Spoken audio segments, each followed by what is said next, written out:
cho ye nặng băng chân nụ pha ca này tôi si a ca hung kizil apa đã thua kim na ho sum mil hoi a hi po cả ngày sang bên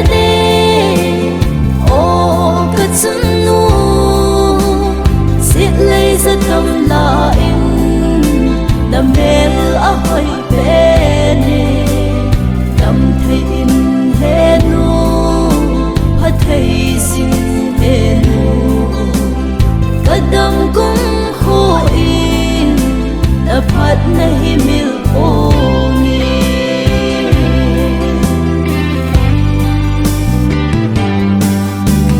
chung thôn go chiến hen ni sa sông lệ na cha cây khăn khô đinh ghel nan in khô na măng sông lệ sa na hin thu tang sa linh tu ni zalaya ka pa do e ka ngai sang pe de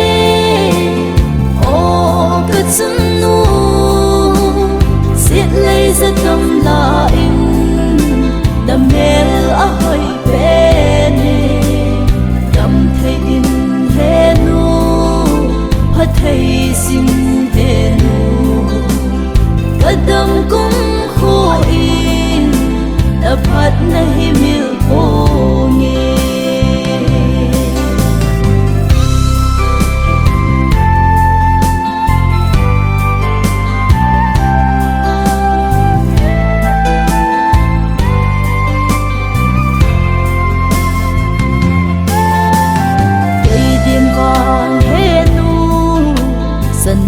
dan ka sangin naman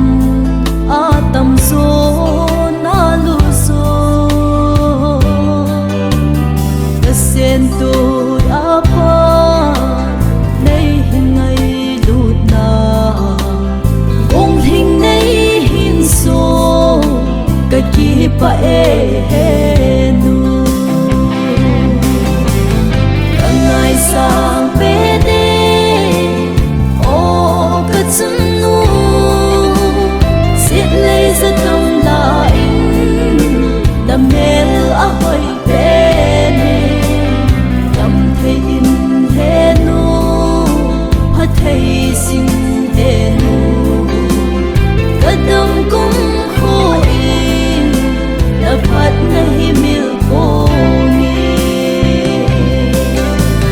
cả đam cũng khô in the part